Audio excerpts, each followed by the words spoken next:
우리가 작년 2월 코로나19 팬데믹이 시작된 이후에 예배당 예배가 금지된 것은 벌써 세 번째입니다. 첫 번째 예배당에서 예배할 수 없다는 상황이 벌어졌을 때 우리 한국교회가 가진 그 충격 그리고 혼란은 이루 말할 수가 없었죠. 물론 이후에도 여전히 우리 마음속에 불편하고 힘든 것은 사실입니다. 그런데 두 번, 세 번 이 과정을 거치면서 이번 세 번째는 비교적 담담하게 받아들이는 제 자신을 보고 또 놀라기도 합니다. 우리가 이렇게 쉽게 상황에 잘 적응하는구나, 긍정으로 볼 수도 있지만 점점 절대적 기준에서 멀어지고 차선에 만족하는 안일에 빠지는 건 아닌가, 그런 두려운 마음을 갖기도 합니다. 그 때문에 예수님께서 주신 원색 복음의 본질로 돌아가지 않으면 이 위기들을 믿음으로 이겨내기가 힘듭니다. 그래서 오늘 함께 읽었던 말씀은 예수님의 산상수훈 중에서도 제자도의 정수라 할 수 있을 만한 말씀입니다. 다시 본문을 한 목소리로 다시 읽어보겠습니다. 시작. 좁은 문으로 들어가라. 멸망으로 인도하는 문은 크고 그 길이 넓어 그곳으로 들어가는 사람이 많다. 그러나 생명으로 인도하는 문은 좁고 그 길은 험해 그곳을 찾는 사람이 적다. 아멘. 예수님께서 당신을 따르는 제자들은 좁은 문을 통과해야 하고 또 이후에 좁은 길을 걸어가야 한다라고 말씀하십니다. 오늘 이 말씀을 듣고 예배하고 있는 저와 여러분은 적어도 좁은 문을 통과하신 분임에 틀림이 없습니다. 무엇이 좁은 문입니까?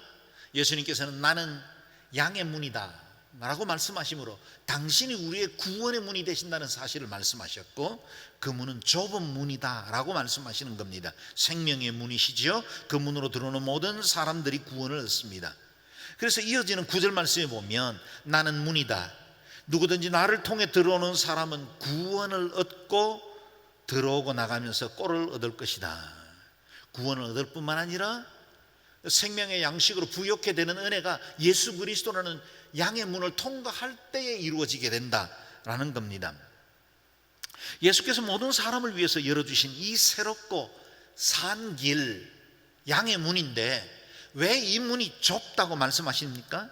그 문은 오직 믿음으로만 통과할 수 있는 문이기 때문입니다. 어떤 종교적인 수양도 인간의 의로움으로 열리지 않는 문입니다. 다른 열쇠로는 열리지 않습니다. 오직 의인은 믿음으로 말미암아 살리라 말씀하신 것과 같이 믿음이라는 열쇠만으로 열리는 문이기 때문에 그 문은 좁은 문입니다. 또 그 문이 왜 좁은 문입니까? 그 문은 유일한 문이기 때문입니다. 다른 이로서는 구원을 받을 수 없나니 천하 사람 중에 구원받을 만한 다른 이름을 우리에게 주신 일이 없습니다. 이 세상 어떤 철학이나 사상, 인간의 알량한 지혜나 지식, 그리고 우리의 종교적인 모든 노력과 수양에도 이 문은 열리지 않습니다. 그리고 다른 문은 존재하지 않습니다. 세상 사람들이 기독교 교리의 독선을 버리고 구원의 문을 좀 더 넓게 개방하라고 우리에게 아우성을 치지만 또 다른 문은 없습니다. 더 큰 문, 더 넓은 사람들이 찾는 넓은 길을 소개하라고 포스트 모더니즘 시대는 우리에게 요구하고 있지만 유감스럽게 종교다원주의에게 열려질 만한 문은 없습니다. 멸망으로 인도하는 문은 크고 그 길이 넓어 그곳으로 들어가는 사람이 많다 그랬습니다. 사람의 본성은 넓은 길 가고 싶습니다. 넓은 문 통과하고 싶습니다. 사람들 사이에 끼어야 편안합니다. 쉽고 편안한 인생 살고 싶습니다. 그러나 진리의 문은 언제나 좁습니다.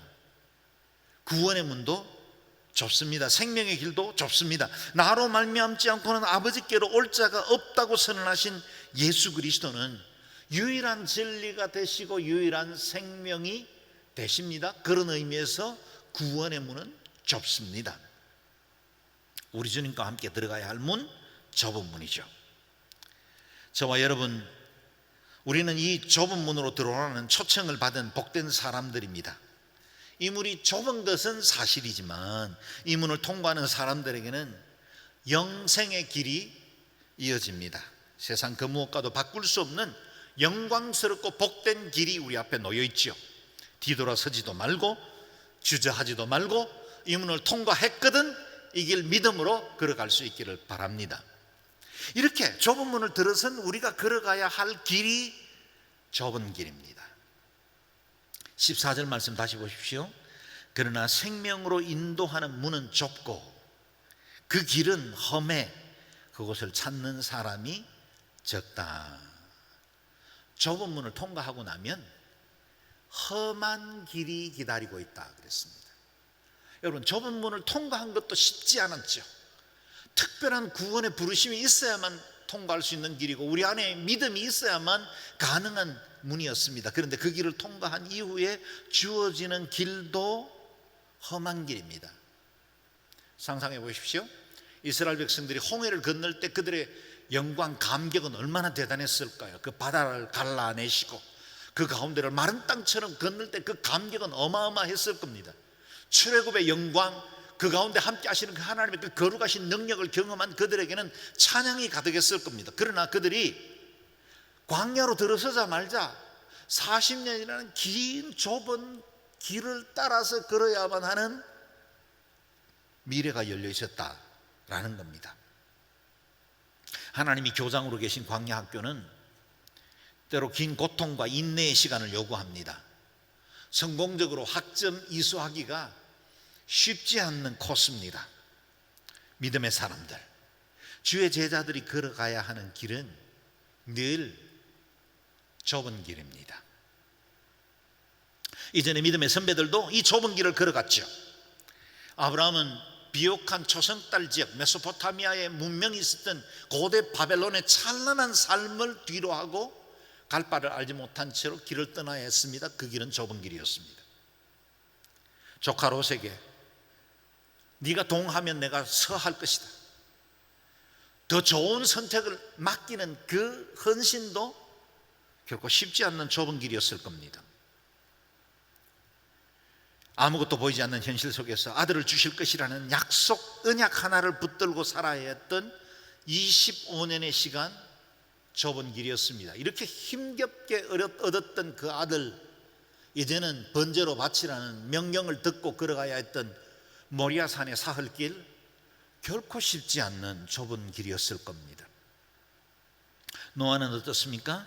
하늘에서 비가 내리는 것을 한 번도 본 적이 없었던 사람이 물로 심판하겠다는 하나님의 말씀을 믿고 120년을 당시에는 상상도 할 수 없는 어마어마한 건축물을 지어가는 노아의 길, 사람들은 비난하고 조롱했지만 묵묵히 순종의 길을 갔던 그 길, 역시 좁은 길이었습니다.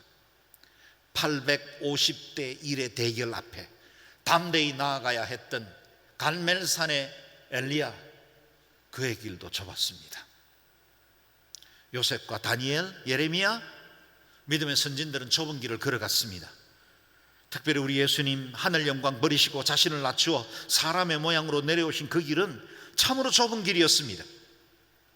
오병이어의 기적 이후에 군중들이 왕으로 삼고자 하는 그 환호 속에 그것을 뒤로 하고 조용히 외딴 곳에 가서 기도하던 그 주님, 그 길도 좁은 길이었습니다.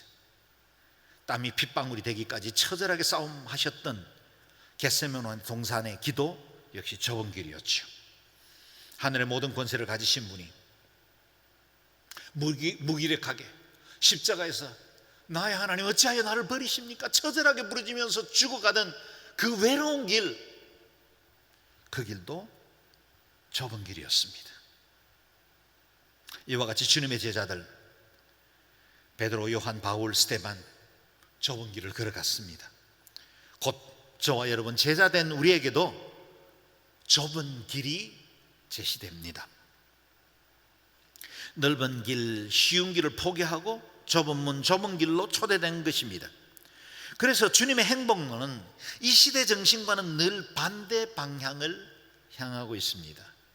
주님께서 선포하신 산상수훈을 아시죠? 온통 좁은 길로 가득 차 있습니다. 저마다 부자 되기를 힘쓰는 세상에서 마음 가난한 자가 복이 있다 말씀하십니다. 온통 즐기고 편안하게 살고 싶어하는 사람들 틈에서 진리를 위하는 애통하는 마음으로 살아야 한다고 말씀하십니다. 약육강식의 치열한 경쟁사회에서 온유한 자가 기업을 얻으라고 말씀하십니다. 그 무엇보다 의로운 일에 목마르고 줄이라고 말씀하십니다. 의를 위해 핍박받는 것이 복이라고 말씀하십니다. 부정이 판치고 그렇게 못 사는 것이 바보처럼 취급되는 세상에서 마음 청결한 자로 살라고 하십니다. 긍휼히 여김으로 진정한 긍휼을 얻으라 하십니다. 좁은 길은 반대 정신으로 사는 것입니다. 누군가에 의해 억지로 걸어야 하는 고통스러운 오리가 아니라 자원하여 희생하여 걷는 심리를 가라 말씀하시죠. 누군가 당신의 속옷을 달라 하거든 자신에게도 꼭 필요하지만 그 돈까지 내어주라 하십니다. 오늘같이 음란한 세대에 여인을 보면서 음욕을 품지 말고 소중한 인격체로 한 여인을 만나라, 그렇게 말하십니다. 적당한 가식, 하얀 거짓말이 미덕이 된 세상에서 오직 참된 말을 하라 말씀하십니다. 동네에서 우리 아이가 맞고 들어오면 너는 왜 바보같이 맞고 들어오니? 이렇게 속상해하던 우리의 본성에다가 주님은 내 원수를 내 몸과 같이 사랑하라 말씀하십니다. 내게도 귀하고 아까운 재물, 쉽지 않은데 오른손이 하는 일 왼손이 모르는 것처럼 사람의 칭찬과 박수 기대하지 말라 하십니다. 도대체 어느 것 하나 말씀대로 살기 쉬운 것이 없습니다. 우리의 본성은 넓은 길로만 향하고 싶습니다. 그런데 우리 주님은 좁은 길로 부르십니다. 격려하십니다. 그리고 이 길이 생명의 길이라 말씀하십니다. 세상 사람들이 다 넓은 길로 가더라도 당신의 자녀들, 저와 여러분은 좁은 길, 거룩하고 깨끗한 길, 고상하고 아름다운 삶, 가치 있는 인생을 살라고 부르십니다. 어찌 이 삶이 오늘 출국 인사를 한 두 분 선교사님 가정에만 해당되겠습니까? 그리스도의 제자로 살아가는 모든 사람들에게 이 복된 삶으로 살아가라고 주님은 부르십니다. 계곡 아래에서 썩은 시체나 뜯어먹으면서 배불리는 천박한 하이에나가 되기보다 벼랑 사이를 아슬아슬하게 지나 높은 곳에 선 사슴처럼 살라 하십니다.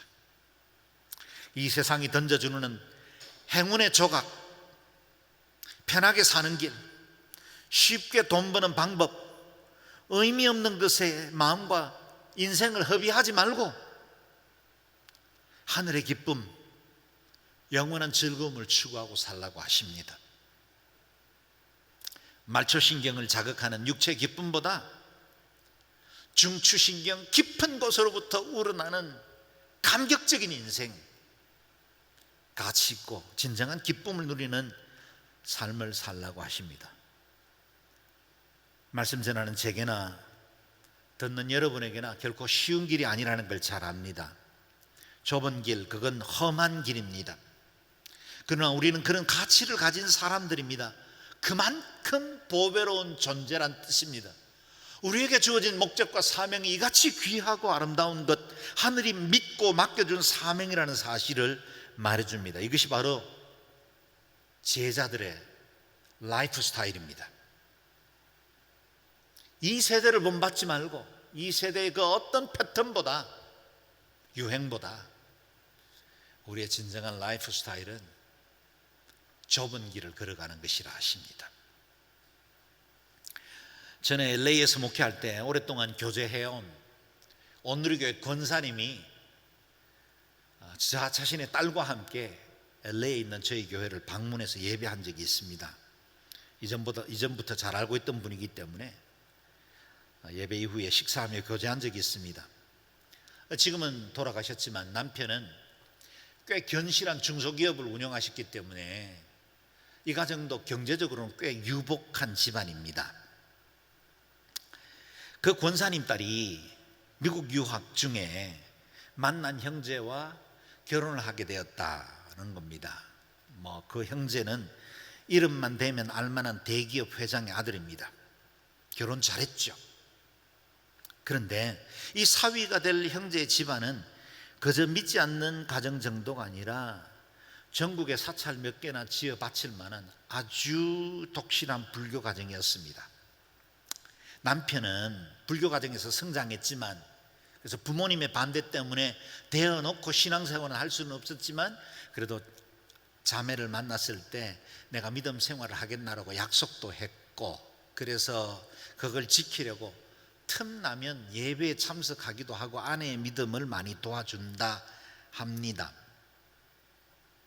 그러나 막상 결혼한 이후에 가정과 회사의 모든 일을 불교식으로 다 치르는 그 가정에서 홀로 믿음을 지키는 것이 정말 쉽지 않았다고 고백합니다. 결혼 전에는 신앙의 차이가 이렇게 큰 어려움일지 정말 꿈에도 상상하지 못했다는 말도 했습니다. 그러던 중에 이 힘겹게 믿음 생활을 지키면서 내가 정말 제대로 결혼한 것인가 생각하고 있을 때 주님께서 자매의 마음에 하나님을 모르는 시댁 식구들에 대한 연민을 주셨고 안타까움을 주셨습니다.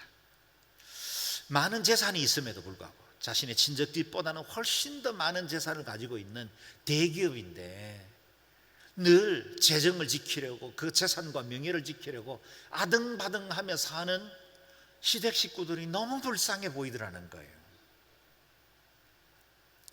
그리고 자연스럽게 두 가정을 비교하게 되었습니다. 자매가 성장한 가정에도 사업을 했으니 왜 어려운 일이 없었겠습니까? 그럴 때마다 그 가정은 믿음으로 그 모든 문제들을 득스럽게 풀어가는 그런 분위기였는데, 이 가정은 조금이나 어려운 일들이 일어나면 온통 모든 가족들이 다 불안하고 두려워하고 낙심한다는 사실을 알게 된 것입니다. 그때야 이 자매는 자신이 이 가정에 보내받은 축복의 통로라는 사실을 깨닫게 되었습니다. 자매 한 사람, 그가 기독교를 대표하는 위치로 이 가정의 대사로 파송받은 것이고, 또 이 자매의 삶이 곧 그리스도의 복음을 대변한다는 사명의식을 갖게 되었습니다. 그래서 남편을 정성을 다해서 섬기고 시댁 식구들에게 삶으로 복음을 전하기 위해서 무던 애를 쓰고 있다, 그런 이야기를 식사 도중에 들으면서 목사인 저도 참 은혜를 많이 받았습니다. 가슴이 뭉클했죠. 결혼 전 신앙생활 할 때보다 환경이 좋았었지만 그때보다 지금 더 큰 믿음의 사람이 되어 있는 것을 볼 수 있었습니다. 그런데 얼마 전에 이 권사님을 만났습니다. 딸 소식을 물었습니다. 그 가정이 복음화되었다는 좋은 소식을 듣고 싶었지만, 그러나 아직도 그 가정에는 복음의 여망이 보이지 않는다는 거예요. 벌써 10수년이 지났습니다. 좁은 길이었는데 먼 길이었습니다. 그런데도 여전히 딸은 시댁 복음화의 소망을 붙들고 이겨나가고 있다는 소식을 주었습니다. 저는 믿습니다. 피곤하여 낙심하지 않으면 때가 이르면 거둡니다. 여러분, 세상 사람들이, 그리고 이 땅에 그 어떤 권력과 부여를 가지고 있는 사람이랄지라도 그들이 의지하고 믿는 세상의 우상과 살아계신 우리 하나님과 어찌 견줄 수가 있겠습니까? 시간은 필요했겠지만, 이 여정이 좁은 길이고 먼 여정이긴 했겠지만 하나님 반드시 승리를 이루실 것입니다. 이 자매가 이 소망을 붙들고 낙심하지 않으면 하나님께서 반드시 열매 맺을 것을 저는 믿습니다. 사랑하는 여러분, 이와 같이 우리 믿음의 사람들이 걸어가는 길은 좁은 길입니다. 험한 길입니다. 개역개정에 보면 생명으로 인도하는 문은 좁고 길이 협착하다 그랬습니다. 좁고 협착합니다. 협착하다, 험하다라는 말은 불편하다는 뜻이죠. 가파르다는 뜻입니다. 장애도 있습니다. 예상하지 못한 일도 만납니다. 가까운 사람이 적이 될 수도 있습니다. 좁은 길에는 유혹도 많습니다. 찾는 이가 적은 길이기 때문입니다. 넓은 길로 걷고 있는 사람들과 비교해보면 자신의 인생이 바보처럼 느껴질 때도 있는 길입니다. 왜 나만 이렇게 힘들게 살지? 마음 한쪽에서 들려오는 이 내면의 소리를 외면해야 하는 외로운 길이기도 합니다. 눈에 뻔히 보이는 지름길, 쉬운 길 놔두고 돌아가야 할 때도 있습니다. 또한 이 험한 길은 헤쳐가야 할 장애가 많은 길입니다. 가시밭길이고 십자가의 길입니다. 힘겹게 올라가야 하는 길이고 결코 포기하거나 멈출 수 없는 길입니다. 이 좁은 길은 사명의 길이기에, 진리의 길이기에 포기해서는 결코 안 되는 길입니다. 혀끝을 달콤하게 하는 이 세상의 즐거움, 포기해야 하는 길이죠. 때로 손해보는 길입니다. 불의와 타협하지 않는 것 때문에 사람들로부터 위협도 받고 조롱도 받는 고독한 길입니다. 때로는 쉬고 싶고 좀 더 편하게 살고 싶어하는 우리 본성을 거스려야 하는 길이기도 합니다. 수고하고도 별로 대접받지 못하는 길이고, 내가 애썼지만 명예는 다른 사람이 차지해버리는 억울한 길이기도 합니다. 누명을 뒤집어 쓰기도 하고, 때로는 목구멍까지 차고 오르는 말을 꿀꺽 삼켜야 하는 길이기도 합니다. 마음으로 사귀다가 때로는 서러움에 복받쳐 홀로 눈물 흘려야 하는 길이기도 합니다. 외롭게 결정해야 하는 길이고 그 일에 책임을 져야 하는 길입니다. 그래서 이 좁은 길은 찾는 이가 적습니다. 어느 누구도 본성적으로 원하지 않는 길이기 때문입니다. 한두 번의 용기와 영웅심리로 시작할 수는 있지만 끝까지 할 수 없는 길이기도 합니다. 그러므로 우리에게 초대된 이 길은 시작할 뿐만 아니라 끝까지 최후의 승리의 날까지 다름질해야 하는 길이기도 합니다. 좁은 길이 언제나 가치 있고 명예롭고 흥미진지 않다는 사실은 좁은 길을 걷고 있는 저와 여러분이 우리의 일상 중에 느끼고 있는 일이기도 하지 않습니까? 그래서 우리는 때로 묻고 싶습니다. 그럼에도 불구하고 이 길 가야 합니까? 그럼에도 불구하고 질문에 대한 답은 분명합니다. 그렇습니다. 이유가 무엇입니까? 생명의 길이기 때문입니다. 좁은 길은 나를 살리는 길이고 또 다른 사람을 살리는 길입니다. 생명은 나는 죽는 것 같지만 그리스도의 이름은 높임받는 길입니다. 이 좁은 길은 하나님의 뜻을 이 땅에 이루어 나가는 길이기도 합니다. 내가 더 힘든 일을 선택하면 가정이 삽니다. 내가 희생하면 나의 배우자가 행복해집니다. 내가 좁은 길에 서면 자녀들이 감동받고 변화받습니다.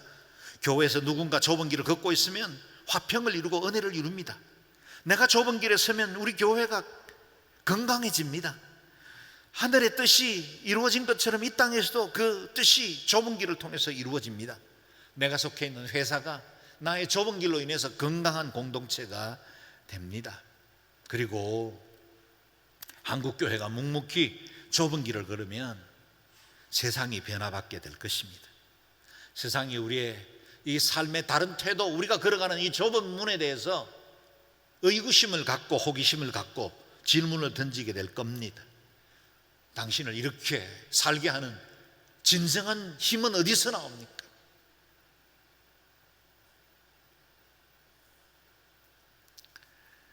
세상 모든 사람들이 찾아가는 그 넓은 길을 버리고 우리는 좁은 길로 초대받은 사람입니다. 좁은 길로 부름받은 성도 여러분, 넓은 길에 대한 미련을 버리십시오. 대접받고 섬김 받고 편안한 길 떠나 그런 삶을 살고 싶어하는 우리의 마음들을 내려놓고, 어렵지만 힘들지만 오늘도 여러 가지 선택 앞에 놓일 때 좁은 길을 선택하고 가는 믿음의 결단들이 필요합니다. 섬기고 나누고 포기하는 좁은 길 걸어가야 합니다. 그게 저와 여러분의 운명입니다. 구원받았으면 부인할 수 없는 운명입니다. 예수 믿기 때문에, 예수쟁이가 됐기 때문에 가야 하는 길입니다.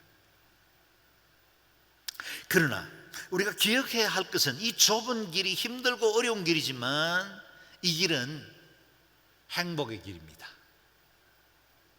좁은 길로 걸어가는 것이 행복한 가장 중요한 이유가 있다면 그것은 하나님이 함께 하시는 길이기 때문입니다. 좁은 길, 십자가의 길을 앞서 걸어가신 우리 주님은 언제나 좁은 길 한켠에서 우리를 기다리십니다.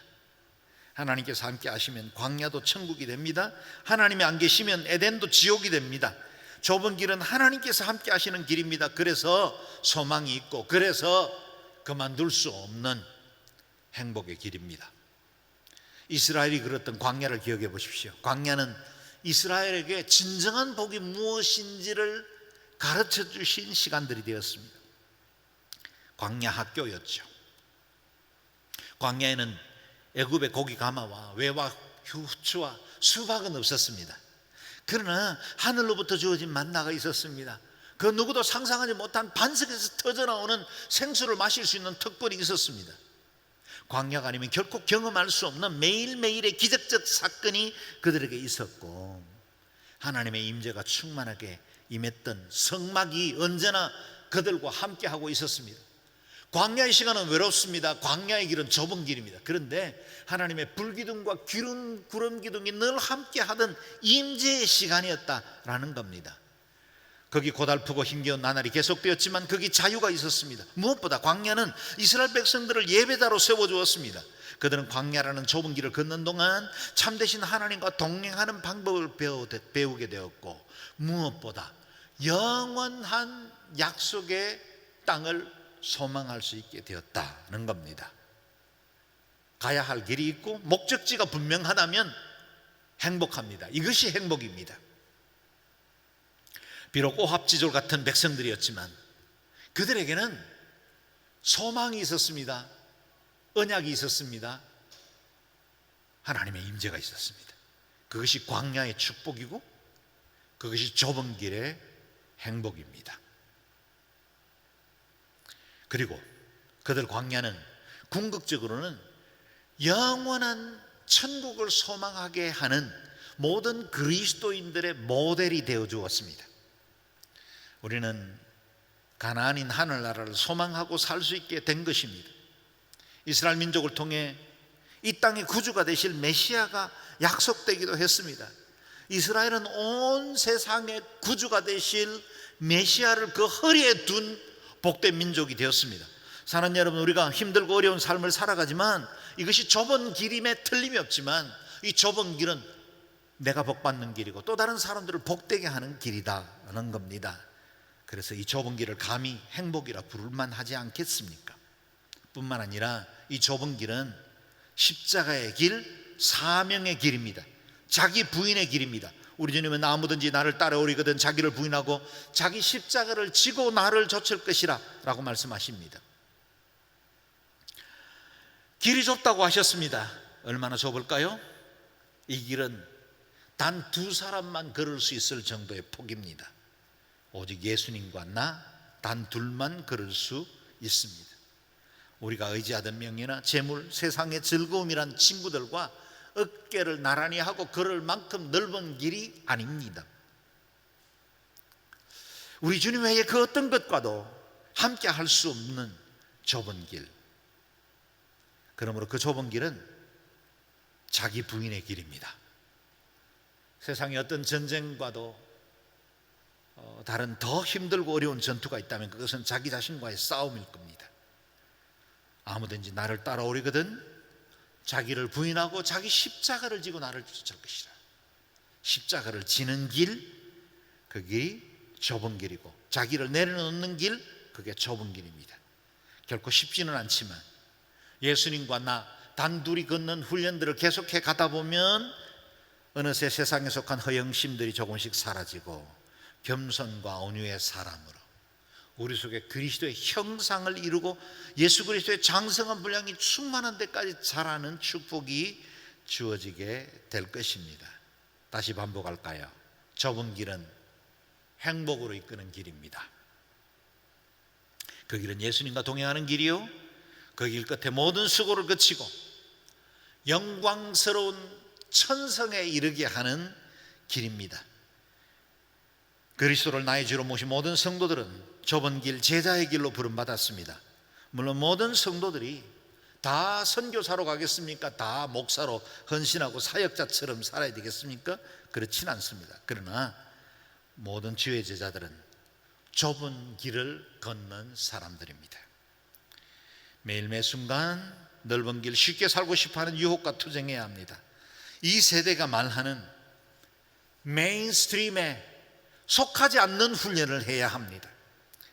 이 정도는 다 하고 있다고 말하는 보통에 속하지 않고 어떻게 우리가 하나님의 말씀인 정상에 속할 것인가를 매 순간 고민하고 선택해야 하는 길, 그것이 바로 좁은 길입니다. 좁은 문을 지나 오늘 좁은 길로 나아가는 형제자매들, 우리의 이 주어진 이 길을 감사함으로 걸을 수 있기를 바랍니다.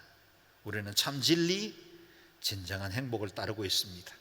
어려워도 힘들어도 정도에서 벗어나지 말고 하나님 우리에게 주신 그 사명의 끝자락까지 최선을 다해 좁은 길 걸어가는 저와 여러분 되시길 주의 이름으로 축원합니다.